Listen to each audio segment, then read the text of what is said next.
সেখানে অবস্থিত যেখানে কোরবানি করা হয়, যেখানে পিপাসু কাকপক্ষীরা আঘাত করছে। আমি খনন করব জমজম।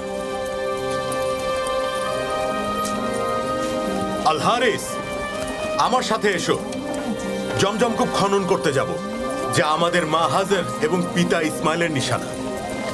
চলো যাই। এই যে কুরাইশের জনগণ, তাড়াতাড়ি যাও সবাই, ইসাফ এবং নাইলার কাছে যাও। তাড়াতাড়ি যাও কুরাইশের মানুষ। এই আলমুগিরা, কোথায় তুমি আলমুগিরা? আরে কি হয়েছে উমাইয়া? হাশিমের পুত্র আব্দুল মুত্তালিব ইসাফ আর নাইলার ঠিক মাঝখানে কূপ খনন করছেন, যেখানে আমরা সবাই কোরবানি দেই আমাদের পবিত্র কাবাকে উদ্দেশ্য করে। আব্দুল মুত্তালিবকে থামাতে হবে, এটা করতে দেয়া যাবে না। হ্যাঁ হ্যাঁ, চলো সবাই, হ্যাঁ, চলো। ওকে থামাতে হবে। এই আব্দুল মুত্তালিব, আব্দুল মুত্তালিব, কি আব্দুল করছো মুত্তালিব, তুমি এটা আব্দুল মুত্তালিব? কি চান আপনারা? তুমি এখানে কিছুতেই কূপ খনন করতে পারবে না। আমাদের আদর্শ ইসাফ ও নাইলাহ আছে, যেখানে আমরা কোরবানি দেই, যেটা আমাদের প্রার্থনার জায়গা। মহান আল্লাহর নির্দেশে আমি খনন করছি। আপনারা দেখতে পাচ্ছেন না একটা পুরনো কুয়া এখানে বন্ধ হয়ে আছে? ওদেরকে থামাও হারিস। জো হুকুম আব্বা। আমরা এখানে এসব করতে আসিনি আব্দুল মুত্তালিব। খনন করা বন্ধ করো। পানি না আসা পর্যন্ত বন্ধ হবে না। দেখো আমার ভাই, আমরা এখানে লড়াই করতে আসিনি। মক্কাতে তো আরো অনেক কূপ আছে, বারদাতে আছে, সাজলাতে আছে, আরো অনেক অনেক বন্ধ কূপ পড়ে আছে এই মক্কায় আমার ভাই। তুমি ওগুলো গিয়ে খনন করো।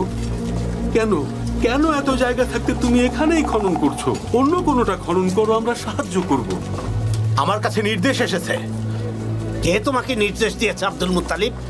এক অলৌকিক কণ্ঠ আমাকে নির্দেশ দিয়েছেন। আমাকে এখন আমার নির্দেশ পালন করতে দিন। আমি আমার নির্দেশ পালন করেই থামবো। এটা হতে পারে না। তোমার পুত্রকে সরে যেতে বলো, তারপর দেখছি। ভুলে যেও না তুমি এখানে একা দাঁড়িয়ে আছো। কার সাহসে এসব তুমি করছো?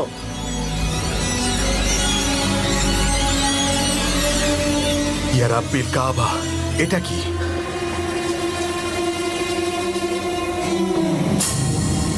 এটা কি কোন মরিচিকা নাকি নাকি এর নিচে পানি আছে? কোথায় তোমার পানি আব্দুল মুত্তালিব?